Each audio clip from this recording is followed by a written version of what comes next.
এই এই পৃথিবীতে দুইটা জাতি বিয়া শাদী করে, আপনারা জানেন কিনা জানি না, কিন্তু শোনেন, একটা হইল মানুষ আর একটা হইল জিন। এরা বিয়া শাদী করে। আর ওই যে মোরগ মুরগি, হাঁস হাঁসি, গরু ছাগল, বরকি বেড়া, বাঘ সিংহ সব পরকিয়া করে। হযরত মুহাম্মদ সাল্লাল্লাহু আলাইহি সাল্লাম তিনি তো আমার আল্লাহর কাছে মুরিদ হইছে। যদি দু নবী মুরিদ হয়ে থাকে তাহলে এই যে যে নবীগুলো, ঈসা নবী বলেন, মুসা নবী বলেন, দাউদ নবী বলেন, ইব্রাহিম খলিল নবী বলেন, আদম নবী বলেন, তারা কি মুরিদ হয়েছিল কিনা? কঠিন প্রশ্ন। এটা দলিলটা কোথায় আছে আপনি বলে দিবেন যে তারাও আদম নবী আল্লাহর কাছে মুরিদ হইছে, নূহ নবী আল্লাহর কাছে মুরিদ হইছে, মুসা নবী আল্লাহর কাছে মুরিদ হইছে। এমন 24,000 1,24,000 পয়গাম্বর, মতান্তরে 2,24,000 পয়গাম্বর, 313 জন নবী মুরিদ হইছে আল্লাহর কাছে। এটা আপনি একটু দেখাইবেন। মনে করছ ওইটা না, ওইটা না। একজনের ছাতু মাইকা কলা দিয়া ছাতু দিয়া মিডাই দিয়া মাইকা সকালবেলা খাইতেছে, আর কাউয়ায় কাকা করে। এখন যে খায় হ্যাঁ কয়, এই কাউয়া তুই যেটা মনে করছো তোইটা না। আরেকজনে কয় কি মনে করছে, কয় ও মনে করছে গু। আরে আমি যে ছাতু মাইকা খাই ও তো বুঝে না। গুরু হলো স্বামী, ভক্ত হলো বা শিষ্য হলো স্ত্রী। এই যে গুরুর কাছে মুরিদ হইয়া গুরু যদি স্বামী হয়, এটা হলো আধ্যাত্মিক কথা, আমি আপনারা জিজ্ঞাসা করতেছি। গুরু যদি স্বামী হয়, গুরুকে স্বামী বলা হয়, ভক্ত হয় স্ত্রী, আমি জানতে চাই তাহলে গুরুরে ভক্তরা যে বাবা ডাকে, বাবা ডাকে কারণটা কি?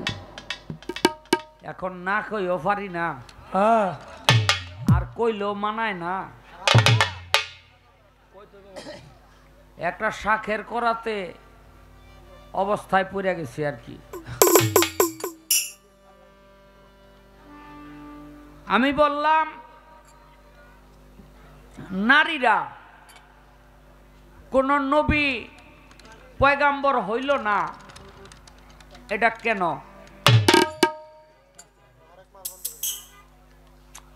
কয় নারী হইল নবী পয়গাম্বরের গোডাউন। বাহ, আচ্ছা, আপনার কাছেই একটা কথা আমি রাখি। আপনার বাবায় 10 বিঘা জমিন রাখা গেছে, আপনার বাবাই জমিনগুলি চাষবাস করত, এখন আপনি করেন নাকি পতিত ফেলাইয়া রাখবেন?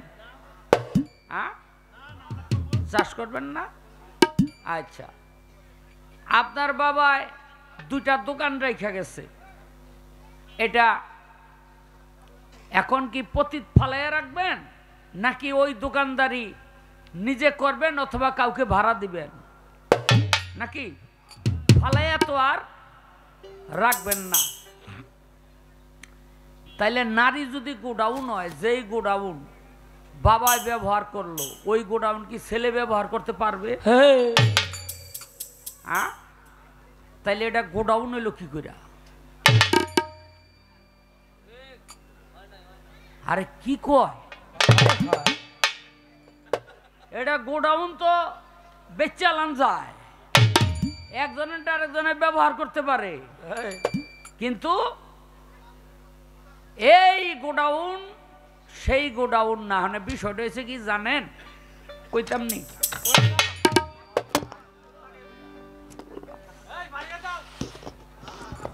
এটা বাড়াই দাও।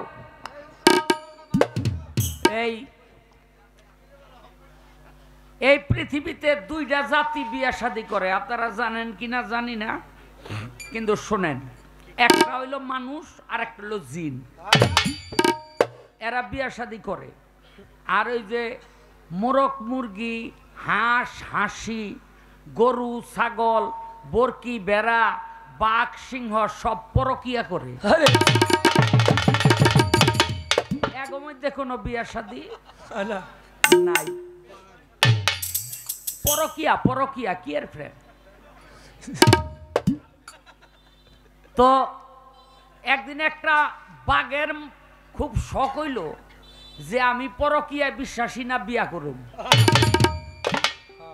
তাই আরেক বোনের আরেক বাগিনীর লগে এই বিয়া শাদী ঠিক হইছে। দুই বোনের মধ্যে একটা হুলস্থুল কাণ্ড হয়ে যাইতেছে। কি হয়েছে? বাগে বিয়া করব। তাই বিয়া শাদী ঠিকঠাক তারিখ মারিক দিছে, বরযাত্রা হাইজা যাইব, বউ লই আইব, বুঝলেন নি? বিরাট অবস্থা। তো বাগের বিয়ায় যাইব কারা? ওই জাতের সামনে আর কেউ যাইব? গরু ছাগল বরকি বেড়া অসু পশু গেলে না থাবাতে ধরে খেয়ে লাইব যে বরযাত্রার খাওয়ান হেনতে শুরু করি। কেউ কেউ যায় না। সব বাগেরা বরযাত্রায় যাইতেছে নাচতে নাচতে, কিন্তু চাইয়া দেহে একটা বিলাই ওইটাই অগলগে রওনা দিছে। আরে এখন বাগেরা কয় কিরে বিয়া হইল বাগের, তুই বিলাই আমগলগে রওনা দিস কেন? অনে বিলাই কয় বাইরে আমি তো লগে রওনা দিছি কেন শুনবি দুঃখের কথা? কয় কি? কয় একদিন আমিও বাগা ছিলাম। আচ্ছা কয় কস কি? একদিন তুই বাগা ছিলি তো বিলাই হইলি কেমনে? কয় বিয়ার পর।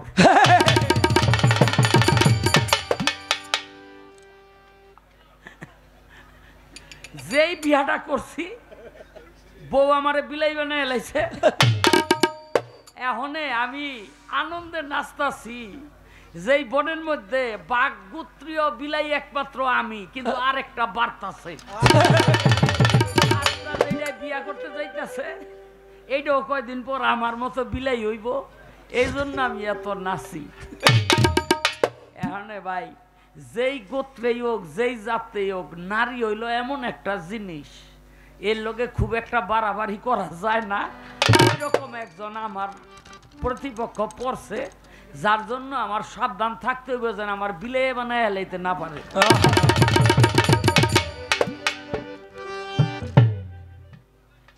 তো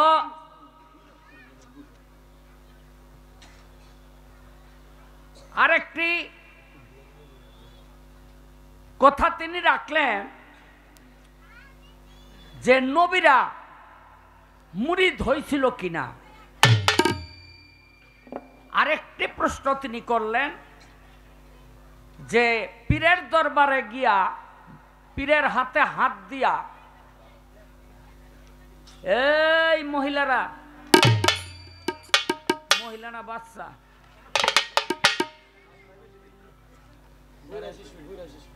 এই হাত দিলে গুরু হলো বাবা আর ভক্ত হলো তার সন্তান। ভালো। আবার শুনি গুরু হলো স্বামী, ভক্ত হলো তার স্ত্রী। তো বাবা এটা স্বামী হয় কি করে? এই হলো তার জিজ্ঞাসা। আস্তে খুব খেয়াল করে শুনবেন। দেখেন, আমরা পীরের দরবারে গিয়া বায়াত গ্রহণ করি, আমাদের মধ্যে অনেকেরই বায়াতের গুরুত্ব এবং পীরের অবস্থান অবস্থা স্থিতি সম্পর্কে জ্ঞান খুব সীমিত।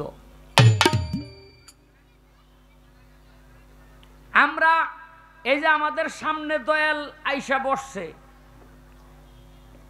উনি যখন খেলাফত পায় নাই তখন তো এরকম হয়েছিল নাকি?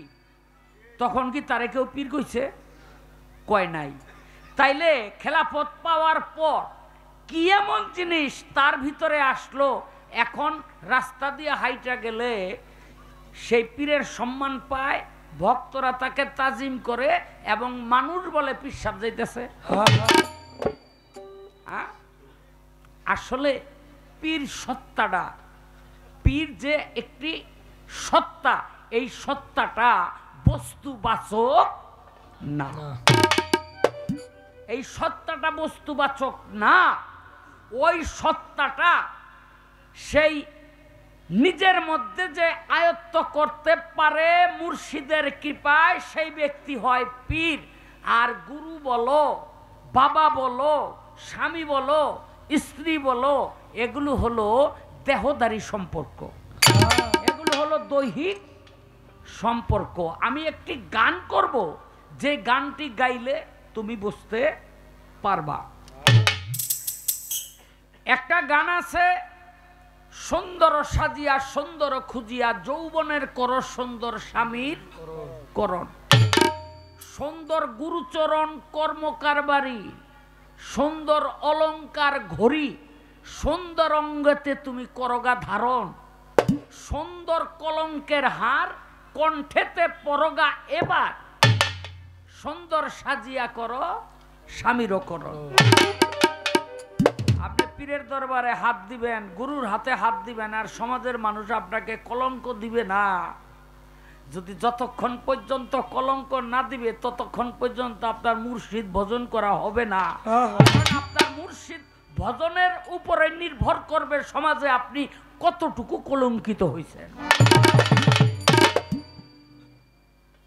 আপনি কতটুকু কলঙ্কিত নিজেকে করতে পারছেন। যাহা যেই পৃষ্ঠে সূর্য আলো দেয় না ওই দিকটা থাকে অন্ধকার, আর যেই দিকে সূর্য আলো দেয় ওই দিকটা থাকে আলোকিত। ঠিক তদ্রূপ এই দুনিয়াটা হইল গুরু ভজনালয়ের জায়গা। যে মুর্শিদ ভজল সে এই অন্ধকারকে পার কইরা তার অপর দিকে দিকটা আলোকিত করে গেল, তখন আর তার অন্ধকার জগতে ফিরে আসতে হয় না। গানটার মধ্যে কি বলছে? শিশুকালে সাদি বসে কেবলমাত্র রঙ্গ রসে, যৌবনকালে সাদি বসে পাইতে রমন। হ্যাঁ, আর বুড়ি যাইয়া নিকা বসে মরণেরও হাই হুতাশে, কোন দিন যেন সমনে সে করেছে বন্ধন। কিছু কিছু মানুষ আছে বুড়া কালে মনে পড়ে এখন আমার পীর দরকার, কারণ কবরে তো ডাকতাছে, ঠিক কিনা? এখানে এরপরও কি তার নিয়ত রইল গুরু ভজন না, তার নিয়ত রইল কবর হাসর পুলসেরাত কেমনে পার হইব। এটা গুরু ভজনের নিয়তে হয় না। এই জন্য বুড়ি যাইয়ার নিকা বসে কেবলমাত্র রঙ্গ রসে, যৌবন হ্যাঁ কোন দিন যেন সমনে সে করেছে বন্ধন। কি বলা হইছে? শোন রে যুবতী বখিল, লাগবে না তোর সাক্ষী উকিল, একজন রয়েছে দাখিল মোহিনী ধারণ, বাদ দে কলেমার গোটা, লাগবে না তোর হলদি কোটা, আত্মায় আলিঙ্গন। ওয়াজের সাকয় বারে বারে আব্দুর রহিম কই তোমারে, সানাডার যাত্রা শুনো জোরে রেখো সর্বক্ষণ, আব্দুর রহিম কয় ভাবিয়া শোনো শোনো প্রাণ প্রিয়া, মোহরানা দেওবান্দিয়া তোমার দুই চরণ। আস্তে গুরুর জিব্বা লিঙ্গ হতে, শিষ্যের দুই কর্ণ জনিতে। এই গুরুর জিব্বা লিঙ্গ, শিষ্যের কর্ণ হইল জনি, দুইজন হইল স্বামী স্ত্রী। হ্যাঁ, তুমি যেটা মনে করছো সেইটা না, স্বামী স্ত্রী তুমি যেটা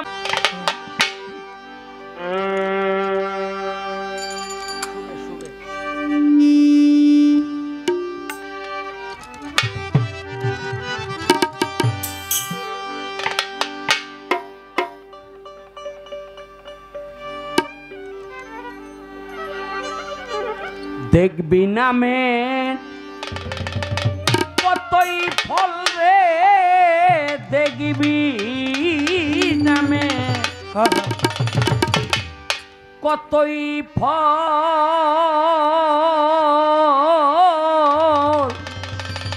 মুর্শিদ নামে বিশ্বাস রেখে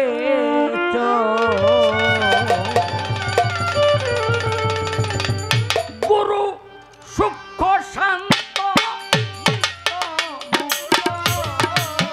ও গুরু সূক্ষ্ম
মন্ত্র সর্বমন্ত্র সার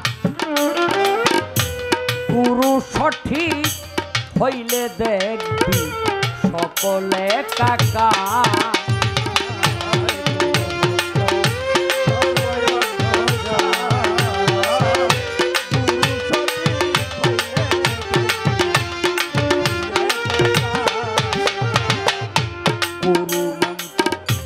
সর্বমন্ত্র সার গুরু নির্ণয় হইলে দেখবি সকলে কাকা গুরু চিনবি যেদিন দেখবি সেই দিন এই বিশ্ব তোর পরতল সেদিন দেখবি সেই দিন গুরু চিনবি যেদিন দেখবি সেই দিন এই বিশ্ব তোর পরতল রে এই বিশ্ব তোর বিশ্বাস রেখে চল কত রাতে দেখবি নামে কত ফল রে দেখবি নামে কত ফল দয়াল নামে বিশ্বাস রেখে চল কত ফল রে দেখবি নামে কত ফল গুরু নামে বিশ্বাস রেখে চল ওরে দয়াল নামে বিশ্বাস রেখে চল মুর্শিদ কভু দেহধারী নয় গুরু কভু দেহধারী নয় অনন্তয় শিব গুরু অখণ্ডয় আয় গুরু গুরু দেহধারী নয় অনন্তয় শিব গুরু অখণ্ডয় গুরু কভু দেহধারী নয় অনন্তয় শিব গুরু অখণ্ডয় বসে পূর্ণ ব্রহ্ম বসে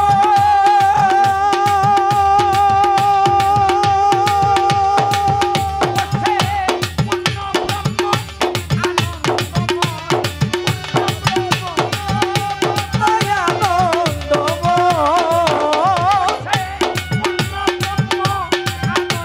বসে পূর্ণ ব্রহ্ম আনন্দময় ব্যক্তয় কমণ্ডল রে ব্যক্তয়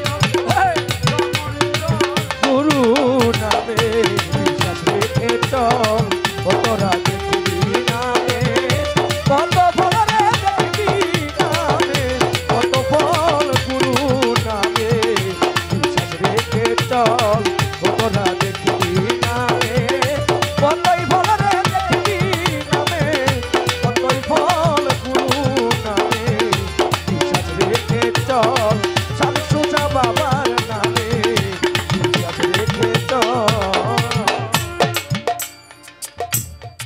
দেখবি নামের কতই ফল তোর মুর্শিদ নামে বিশ্বাস রেখে বাবারে এই পৃথিবীতে মস্ত বড় একজন আউলিয়া ছিল, নাম ছিল তার জুনায়েদ বাগদাদি। আমার বড় পীর আর খাজা বাবার পরে এত বড় আউলিয়া এই পৃথিবীতে আর দ্বিতীয়টি ছিল না। ছোট করে কেন? উনি আসলে ছিলেন একজন কুস্তিগির, কুস্তি খেলতো আর কি, বিরাট শক্তিশালী। নামডাক হওয়ার কারণে এই যে বর্তমান বাগদাদ, এই বাগদাদের বাদশাহ তারে রাষ্ট্রীয় কুস্তিগির বানাইল আর ঘোষণা কইরা দিল, আমার এই জুনায়েদকে যে হারাইতে পারবে 10,000 স্বর্ণ মুদ্রা তারে পুরস্কার দেব। প্রত্যেক বছর একটা আয়োজন করে, প্রত্যেক বছর কেউ পারে না, আর রাজার টাকাও খরচ হয় না। এই বছরও ঘোষণা দিছে, এই হ্যাঁ কই যায় যাক,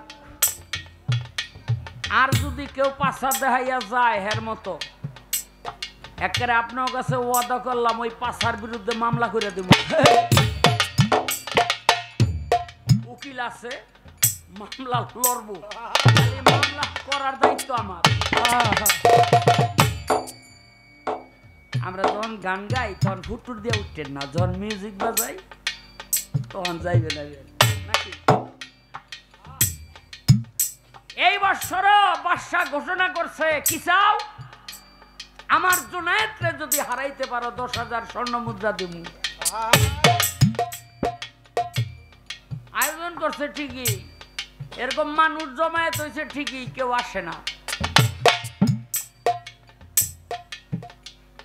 রবিউল রে চিনতেননি? রবিউল ওই যে অভিনয় করতো সিনেমার মধ্যে, কান লড়াইতো, কমেডিয়ান। হ্যাঁ, এ টিং টিং হ্যাঁ গেছে, আমি লড়ো।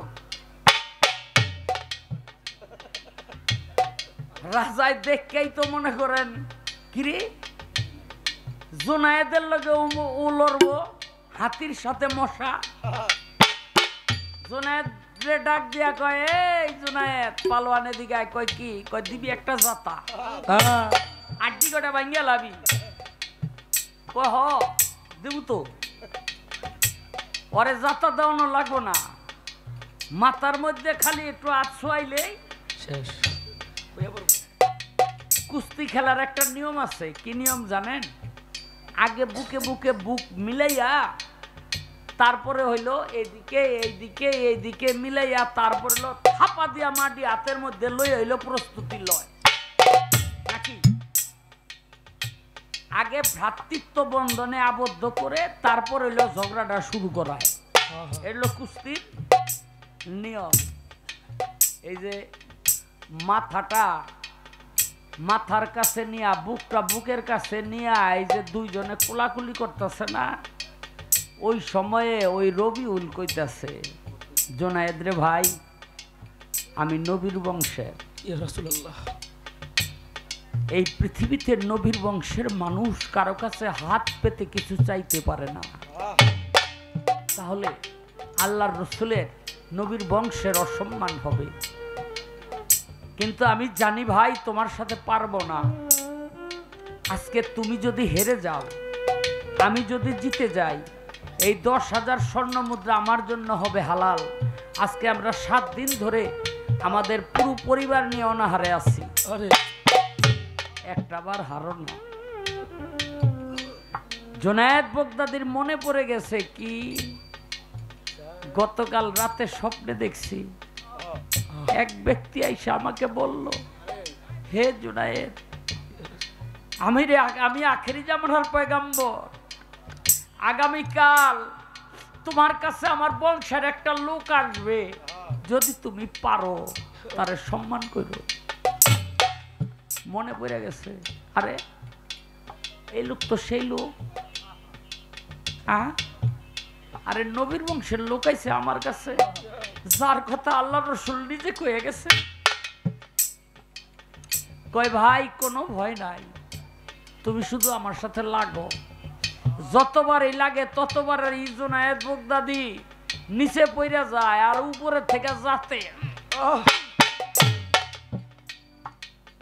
বাচ্চা রাগান্বিত হয়ে গেল, দিয়ে দাও 10,000 স্বর্ণ মুদ্রা, আর জুনায়েদ বাগদাদিকে বরখাস্ত করো,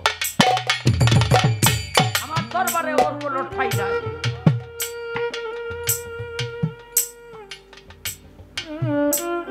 জুনায়েদ বাগদাদি বরখাস্ত হইয়া নিজের বাড়িতে গিয়া চিন্তা করে, আল্লাহর রসুলের বংশকে সম্মান করার কারণে যদি আমার সব কিছু চলে যায়, আমার কোনো আপত্তি নাই। ভাবতে ভাবতে ঘুমাইয়া গেছে। স্বপ্নে দেখে আল্লাহর রসুল এসে বলতেছে, জুনায়েদ রে, আরে ওই জুনায়েদ, আমার বংশের মানুষকে সম্মান করার কারণে আমি তোকে ওই সম্মান দান করলাম, আমার আল্লাহ তোরে যেই সম্মান দান করেছে তাহা এই পৃথিবী বিক্রি করে দিল।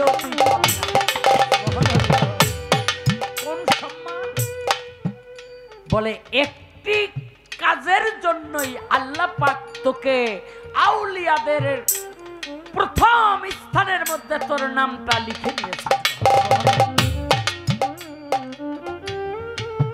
আল্লাহর রাসূলকে যে দুইবার স্বপ্নে দেখে তার কোনো ভয় আছে? জুনায়েদ বাগদাদি ঘুমে থেকে উঠছে, উইটা দেখে আসমানে তাকাইলে আরশ মহল্লা পর্যন্ত দেখে, ডাইনে তাকায় সব দেখে, বামে তাকায় সব দেখে, পিছে তাকায় সব দেখে, সামনে তাকায় সব দেখে। এই দৃষ্টির সীমানা যেখানে গিয়ে শেষ হয়ে যায় সেখান থেকে শুরু হয় জ্ঞানের দৃষ্টির দেখা। আপনি কতটুকু দেখবেন? জুনায়েদ কয় আমি হারাইলাম কি আর পাইলাম কি? আমি কিছুই হারাই নাই, যা পেয়েছি আমার দরকার নাই। এই রাজ্য ছাইরা জঙ্গলে জঙ্গলে ঘুরে, ওই যে ফকির লালন বলেছেন দিব্যজ্ঞানী হয় তবে জানতে পায়। জুনায়েদ বাগদাদি হয়ে গেল দিব্যজ্ঞানী। ওরা দেখবি নামে দিব্যজ্ঞানী হয়ে গেল জুনায়েদ বাগদাদি। জানেন এই যে রসুলের বংশের মানুষটা জুনায়েদের সিনার মধ্যে সিনা লাগাইয়া যাতা দিছিল, ওই যাতার চোটে সিনাব থেকে সিনার মধ্যে এলমেলা ধুন্নি ঢুকে গিয়েছিল, যা জুনায়েদ বাগদাদি ওঠে।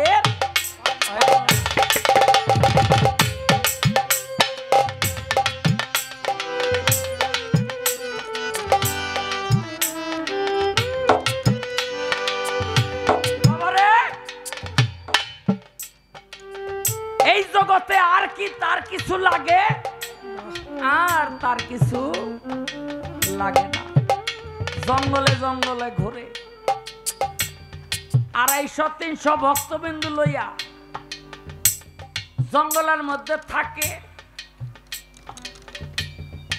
জুনায়েদ বাগদাদি মনে মনে চিন্তা করে আমার এত শিষ্য এত ভক্ত, তার মধ্যে খাঁটি কয়জন একটু পরীক্ষা কইরা দেখি।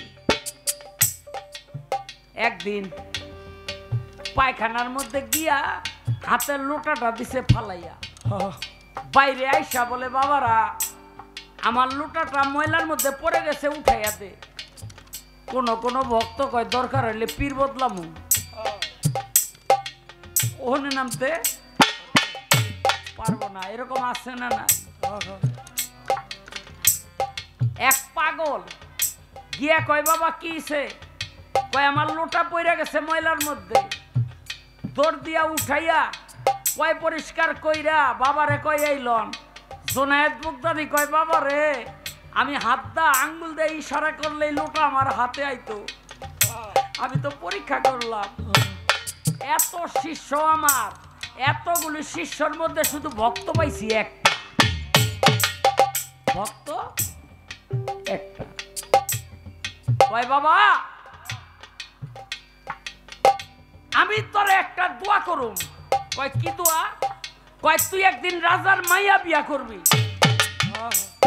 পাগলায় কয় আমি পাই না ভাত, থাকি নেংটি পড়িয়া। রাজাই বলে মাইয়া বিয়া দিব আমার কাছে, কিন্তু বাবার বাক্য তো কি ওই যে দেখবি নামের কতই ফল, গুরুর নামে বিশ্বাস রেখে। জঙ্গলে জঙ্গলে ঘুরে একদিন দেখে রাজার ছেলেরা যায়, ডাক দিয়া জিগায় কই যাও? কয় বলকের বাদশা আহদাম তার মাইয়া বিয়া দিব, তার মাইয়া বিয়া দিব, আমরা বিয়া করতে যাইতেছি। পাগলার মনে পড়ছে আরে এই তো রাজার মাইয়া গেছে, লাইনে দাঁড়াইছে, উজিরে নোট করে কোন রাজার পোলাকে। পাগলারে কয় তুই আইছত কে? কয় বিয়া করতে। বাদশার কাছে গিয়া কয় হুজুর একটা পাগল আইছে, কয় তারাই দাও। কয় যায় না, হ্যাঁ বলে বিয়া করব। কয় ও কোন রাজার পোলা? কয় জুনায়েদ রাজার পোলা বলে। কয় যে গিয়া কওগা আমার মাইয়া বিয়া করতে হইলে মানিক লাগবো, মানিক। পাগলার কাছে উজিরে কয় এই পাগলা, রাজাই কইছে মাইয়া বিয়া করতে হইলে মানিক দিতে হইব। কয় তো দিমু। কয় মানিক কি জিনিস জানস? কয় কি?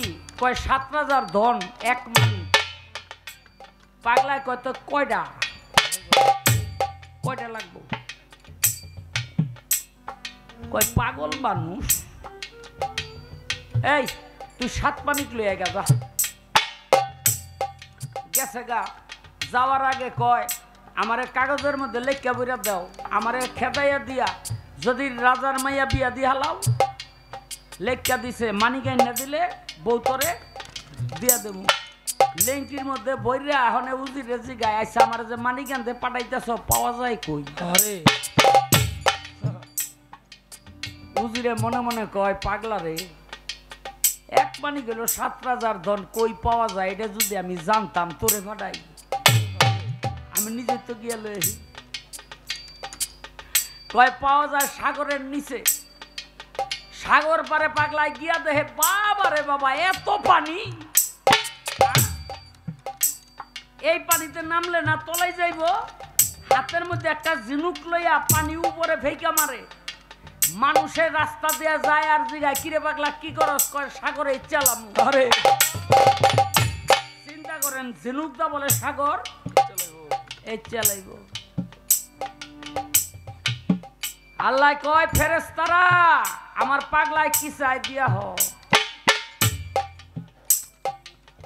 এই পাগল পানিতে হাত দিস না, এই লতর 7 মানিক। মানিক 7টা লইয়া রাজার দরবারে গিয়া কয় এই যে মানিক বউ দাও।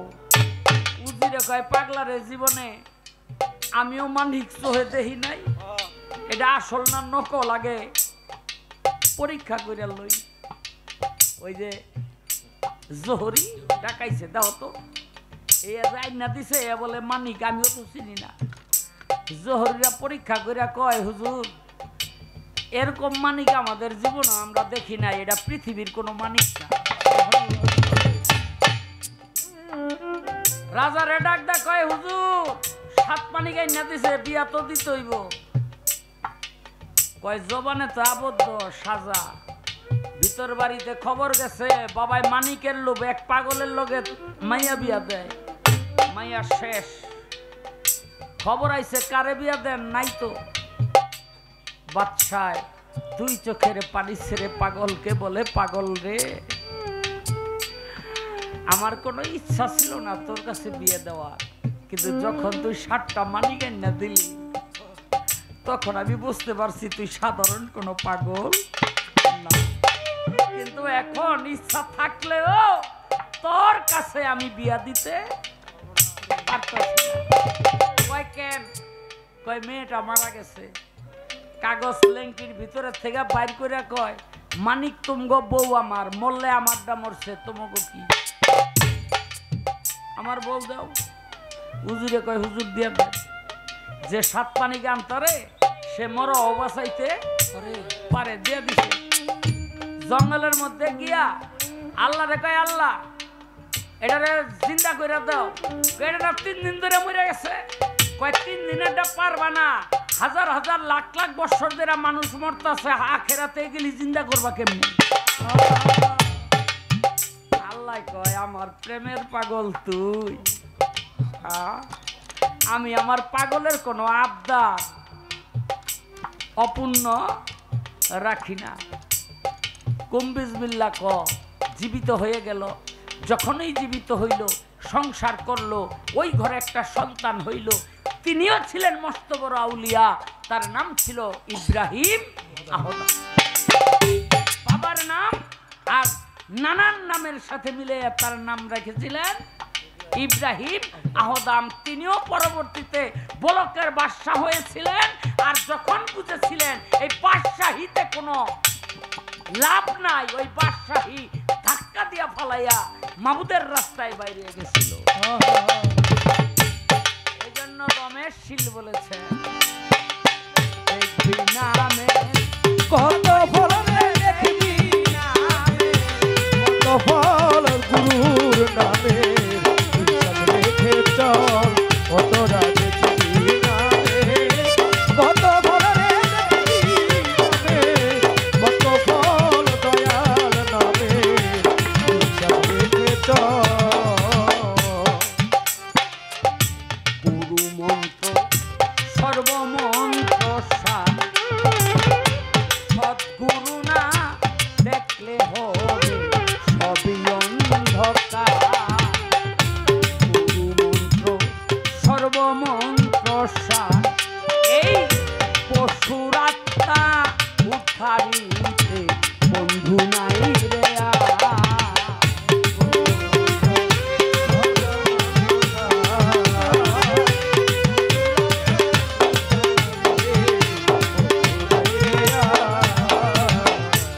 গুরু মন্ত্র সর্বমন্ত্র সার।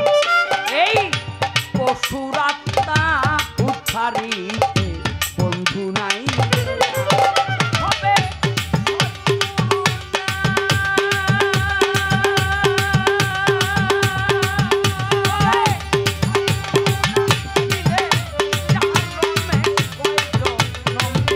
ওরে সতগুরু না মিলে যার রমেশ কয়ে জনম দিব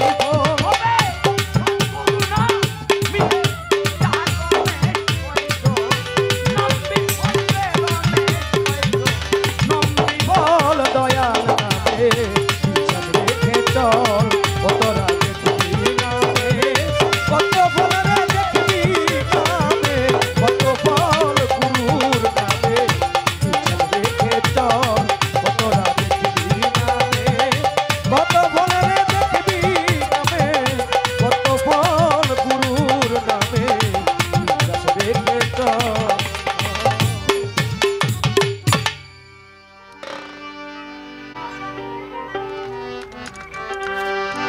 ওরে যত জ্বালা ততই ভালা যত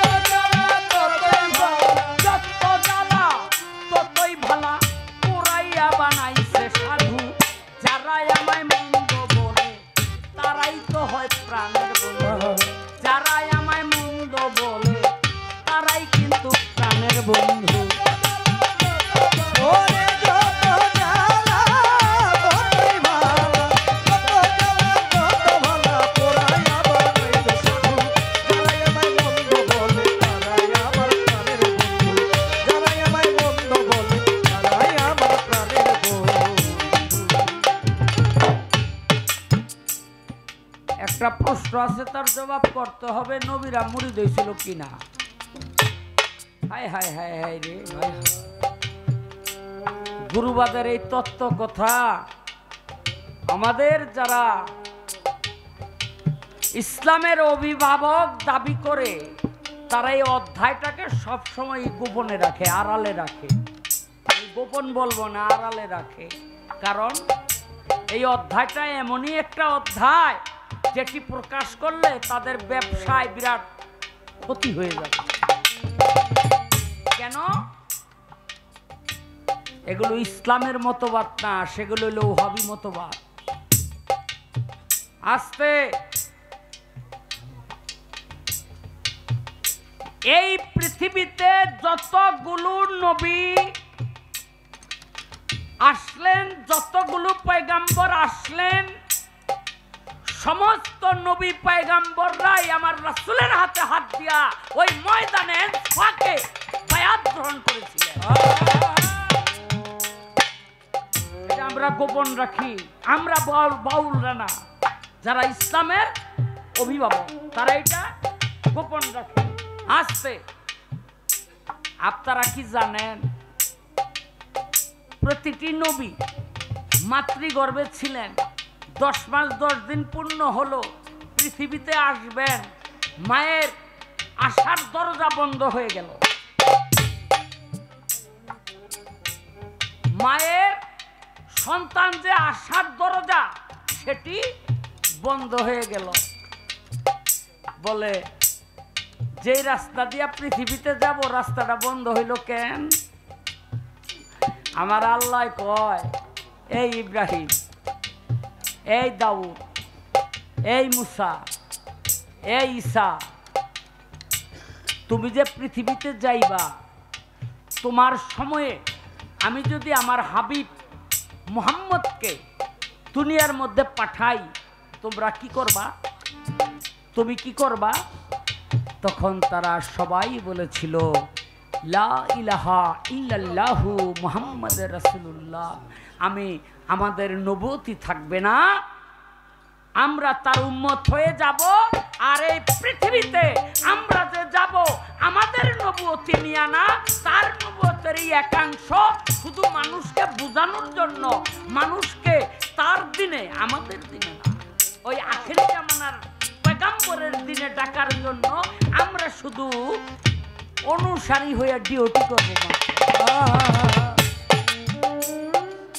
হাদিস বুখারী শরীফ পড়ে দেখেন আখেরাতে নবীরা পর্যন্ত কেউ তার একজন উম্মত, কেউ তার দুইজন উম্মত, কেউ তার তিনজন উম্মত লইয়া দৌড়াইয়া আমার মুহাম্মদী নবীর ওই মুহাম্মদীর সামিয়ানার তলে আইসা উপস্থিত হইব।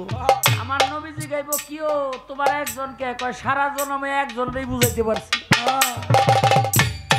কেউ কোন নবীরে কইব, কিও তোমার 5 জনকে কয় সারা জনম এই 5 জনকেই বুঝাইতে পারছি, আর পারি নাই। অথচ এই বেলায়েতের জামানায় আখেরি জামানার পেগাম্বরের যারা আপনার কি বলে নায়েবে রাসূল, তারা হাজার হাজার মুরিদ নিয়ে ওই সামিয়ানার তলে গিয়ে উপস্থিত হয়েছে। কেন? তখন মানুষ ছিল কম, বুঝাইতে পারছেও কম, আর এখন মানুষ হইল বেশি, এদের উপরে বুঝানোর দায়িত্ব বেশি আর বুঝাইতে পারেও বেশি বেশি। হাতের কাছে সেই সহজ মানুষ পাইয়া যারা ছাইরা দিল, তাদের মতো দুর্ভাগ্য আর কারো নাই। আসলে এখন আমার একটা প্রশ্ন করতে হইব, সেই প্রশ্নটা হইল, আমার দিনের নবী মক্কা ছাইরা মদিনাতে যাবেন,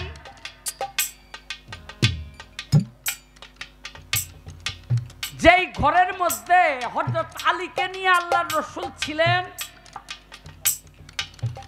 আপনারা অনেকেই জানেন আমার আল্লাহ অনেকগুলো নাম আমার নবীর দিয়েছেন, কিন্তু আমার নবীর একটা নাম দিয়েছেন কাফেররা। আপনারা জানেন কিনা জানি না, আমার নবীর একটা নাম দিছে কারা? কারা? কাফেররা। কি নাম জানেন? আল আমিন। আল আমিন শব্দের অর্থ হলো বিশ্বাসী। আল্লাহর রাসূল মক্কায় আল আমিন নামেই পরিচিতি পেয়ে গেলেন, অর্থাৎ তিনি বিশ্বাসী। এই জন্য মক্কার মানুষ যার যার সম্পদ টাকা পয়সা আমার নবীর কাছে আয়না গচ্ছিত রাখত। আজ থেকে 50 বছর 60 বছর 70 বছর আগেও আপনারা ময়মুরবি যারা দেখছেন যে অনেক গরিব মানুষ এলাকার মাতবর প্রধানের বাড়িতে গিয়ে তাগর টাকা পয়সা থুয়াইতো জমা, আর হেরা কি করতো? সুতাটা পেঁচাইয়া নাম লেখা থুয়া দিত। জীবন ওইটা ধরতো না, কথা ঠিক কিনা? আমার নবীর কাছে গিয়া এরকম মালধন রাখতো। নবী আজকে মক্কা ছেড়ে চলে যাবে, কার নির্দেশে? আল্লাহর নির্দেশে। হযরত আলী ছিল তার সঙ্গে। নবী যখন যায় আলীকে বলে, আলী আমি চলে যাব, এই মালধনগুলো তোমার কাছে দিয়ে গেলাম, তুমি যার যারটা তার তার কাছে পৌঁছাইয়া তারপরে আমার সাথে মিলিত হইও। কথা বুঝতে পারছেন? চতুর্দিকে কিন্তু আবু জাহেলের সৈন্যরা তরবারি লইয়া খাড় রইছে, আজকে মারবো নবীরে। সবাই বলেন নাউজুবিল্লাহ। নাউজুবিল্লাহ। আমার নবী কি করলেন? হাতের মধ্যে এক মুঠ মাটি নিয়া সুরাইয়া সিন পইরা ওই মাটির মধ্যে ফু দিয়া একটু ছুঁড়ে মারলেন। সমস্ত আবু জাহেলের সৈন্যরা অন্ধ হয়ে গেল, অন্ধের মতো হয়ে গেল, দেখতে পায় না। নবী তাদের সামনে দিয়ে চলে গেল। কই গেল? আবু বকর সিদ্দিকের বাড়ি গিয়া কয়, আবু বকর, কই ইয়া রাসূলুল্লাহ চলেন। আমার নবী কয়, আবু বকর আজকে যে আমি মক্কা ছেড়ে যাব তোমাকে তো বলি নাই। বলে, ইয়া রাসূলুল্লাহ আজ থেকে 6 থেকে 7 মাস আগে আপনি বলছিলেন সব নবীরাই হিজরত করছে। যেদিন আপনার মুখে আমি এই কথা শুনি সেদিন থেকে আজ পর্যন্ত প্রত্যেক দিন রাতের বেলা 2টা ঘোড়া নিয়ে আমি দাঁড়াইয়া থাকি। আমি এই 7 মাস ধরে বিছানার মধ্যে পিঠ লাগাই নাই। কেন লাগাই নাই? আল্লাহর রাসূল কোনদিনই সবারে ডাক দিব, কারণ সব নবীরাই যদি হিজরত করে থাকে আমার রাসূলও হিজরত করবে।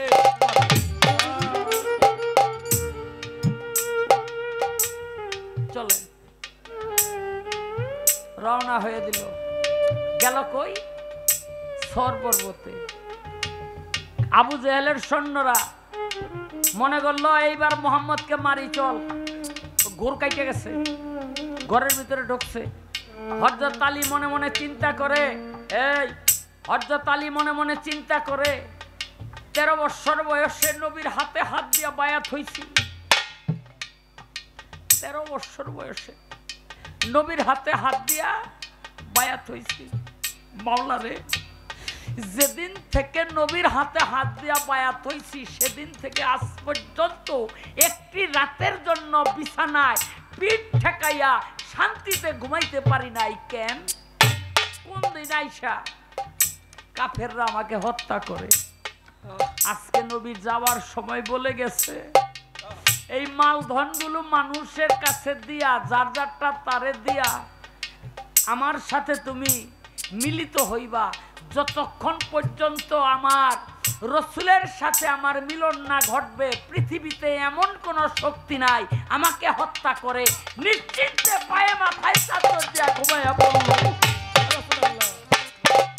আমার কোনো ভয় নাই, আমার কোনো মৃত্যুর ভয় নাই। কাফেররা ঘরের মধ্যে ঢুইকা একজনে কয় কোপ দে, আরেকজনে কয় দেখতে দে কারা কোবায়। মুখের চাদরটা উঠাইছে, দেখে আলী। কাফেররা কয় কিরে তুই কেন? কয় নবী তো তোমার সামনে দিয়েই বাইরে হয়ে গেল। নবী তোমার সামনে দিয়েই বাইরে হয়ে গেল। কয় আমাগো সামনে দিয়ে বাইরে হয়ে গেল, আমরা দেখলাম না। কয় নবীর বংশ কখনো মিথ্যে কথা বলে না, তোমার সামনে দিয়েই বাইরে হয়ে গেছে। তাড়াতাড়ি চল, আলীকে মারা আমাদের উদ্দেশ্য না। বাইরে গেছে, ঘোড়ার পায়ের চিহ্ন দেখতে দেখতে সর পর্বতে গিয়ে উপস্থিত হয়েছে। কোথায়? সর পর্বতে। যখন সর পর্বতের গুহার কাছাকাছি চলে গেছে, তখন হযরত আলী কয়, মাফ করবেন, আবু বকর সিদ্দিক কয়, ইয়া রাসূলুল্লাহ, ওই যে কাফেরদের ঘোড়ার পাও দেখা যায়, আর উপরের দিকে তাকায় দেখেন কাফেরদের পাও দেখা যায়, এখনই আমাদেরকে মেরে ফেলবে। তখন আবু বকর সিদ্দিক বললেন, ওরা সংখ্যায় অনেক, আমরা মাত্র 2 জন, আমরা ওদের সাথে পারবো না। তখন নবী একটা মিথ্যা কথা কইল। আসতে তখন নবী একটা মিথ্যা কথা কইল। আবু বকর সিদ্দিক কয়, ইয়া রাসূলুল্লাহ, আপনি যেটা বললেন আমরা তো আমারটাই ঠিক। আমার নবী বললেন যে না, আমারটাই ঠিক। দেখা গেল পরবর্তীতে নবীর মিথ্যাটা সত্য হইল, আর আবু বকরের সত্যটা মিথ্যা হইল। এখন আমার প্রশ্ন, সর পর্বতে নবী কোন মিথ্যা কথাটা কইছিল?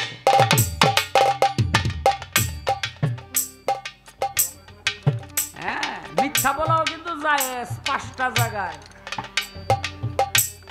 একেবারে প্রথম হইল বোর কাছে মিথ্যা কথা কইবেন, কোনো সমস্যা নাই।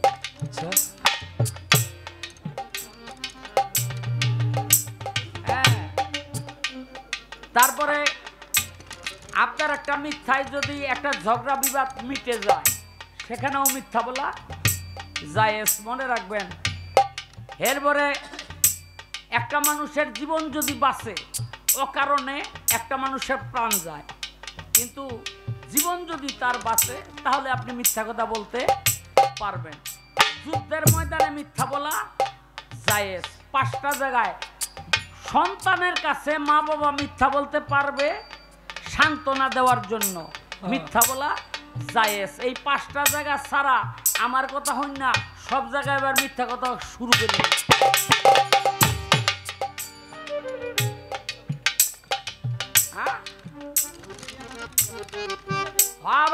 আবার এইটার পাইছে দলি, এমনই নাচুন না বুড়ি, আবার যদি ভাই ঢোলের বাড়ি। আরে এই হলো আমার একটা জিজ্ঞাসা। একদিন আমার নবী বলে, হে সাহাবীরা তোমরা শোনো। বলে কি? কয় আজকে আল্লাহর গজব আইছিল, আমি ধ্বংস হয়ে যেতাম, উমর ধ্বংস হইতো না। আমি জানতে চাই, নবী বলল আমি ধ্বংস হইতাম, উমর ধ্বংস হইতো না, এর কারণটা কি? এর বেশি কিছু আর আমি কইতে রাজি না। ওরে যতই জ্বালা ততই ভালা, যত জ্বালা ততই ভালা, যতই জ্বালা ততই ভালা, পুরাইয়া বানাইলো সাধু। তারাই আমায় ভক্ত বলে, তারাই আমার পরম বন্ধু। তারাই আমায় ভক্ত বলে, তারাই আমার প্রাণের বন্ধু।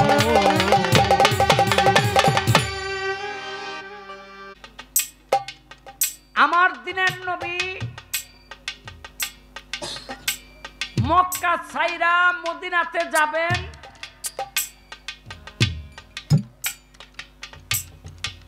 যেই ঘরের মধ্যে হযরত আলীকে নিয়ে আল্লাহর রাসূল ছিলেন,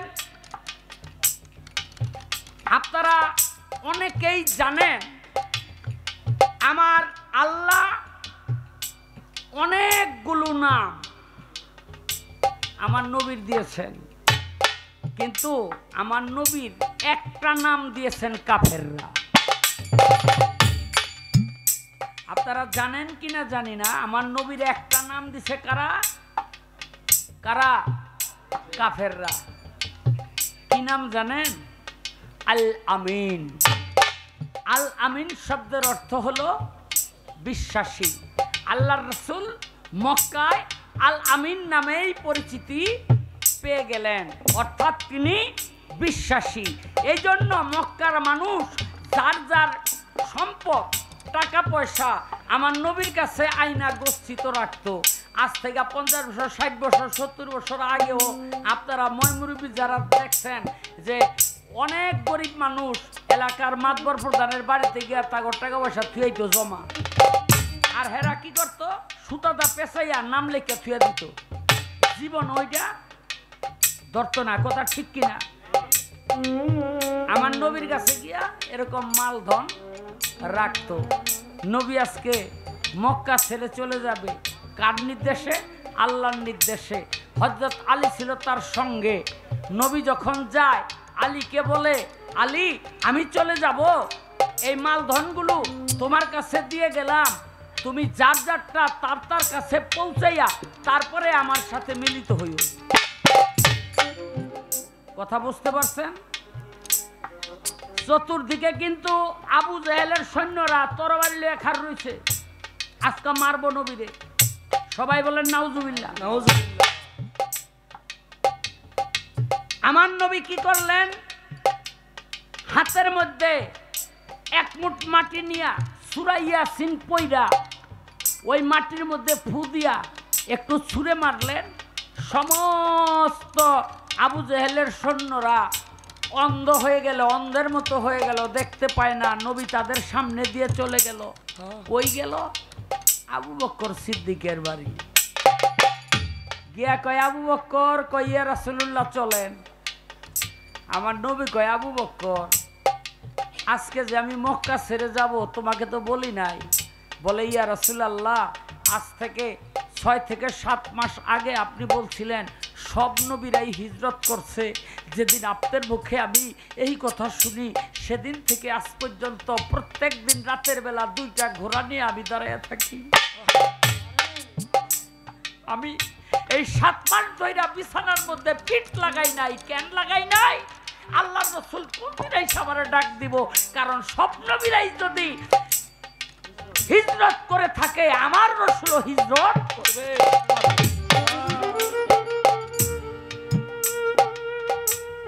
চলেন,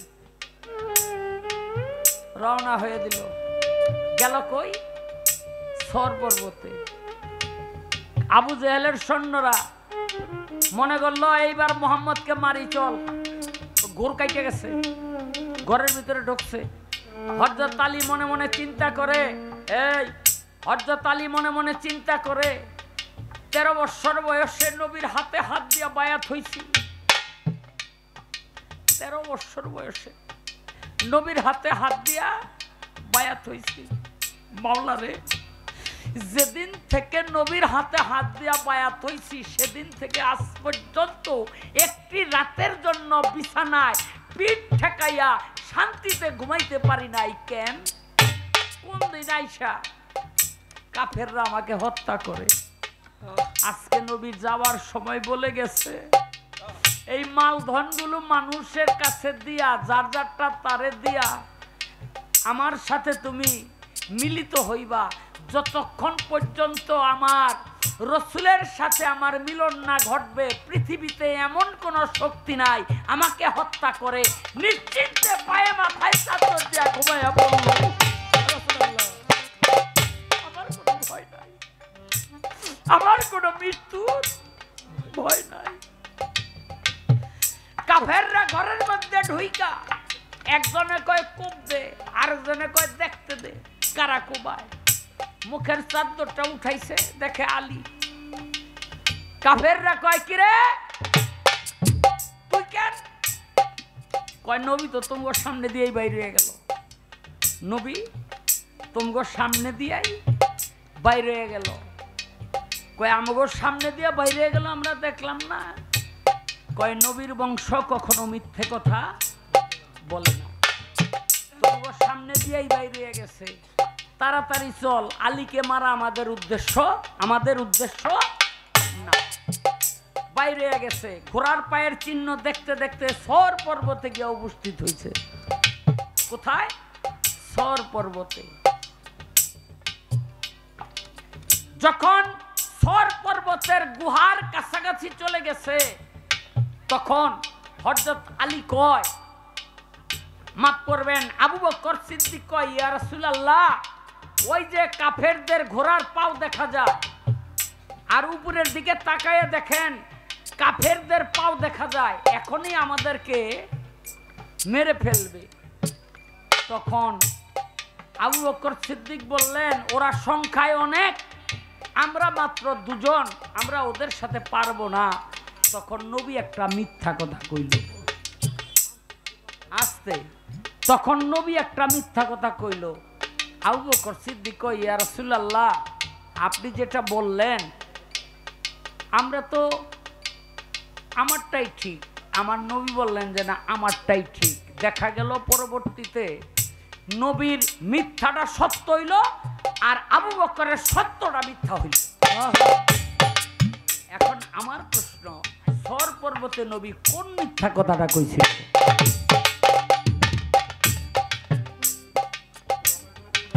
হ্যাঁ, মিথ্যা বলাও কিন্তু যায় 5টা জায়গায়। একেবারে প্রথম হইল বোর কাছে মিথ্যা কথা কইবেন, কোনো সমস্যা নাই।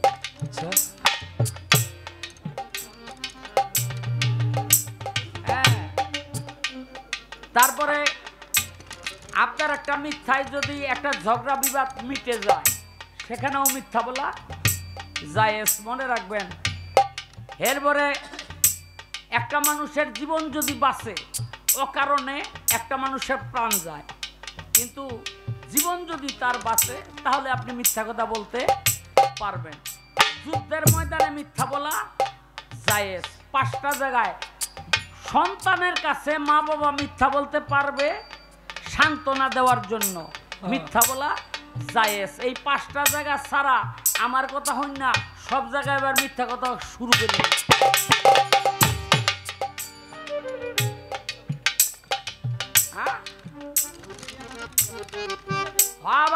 আবার এইটার পাইছে দলি, এমনই নাচুন না বুড়ি, আবার যদি ভাই ঢোলের বাড়ি। আরে এই হলো আমার একটা জিজ্ঞাসা। একদিন আমার নবী বলে, হে সাহাবীরা তোমরা শোনো। বলে কি? কয় আজকে আল্লাহর গজব আইছিল, আমি ধ্বংস হয়ে যেতাম, উমর ধ্বংস হইতো না। আমি জানতে চাই, নবী বলল আমি ধ্বংস হইতাম, উমর ধ্বংস হইতো না, এর কারণটা কি? এর বেশি কিছু আর আমি কইতে রাজি না।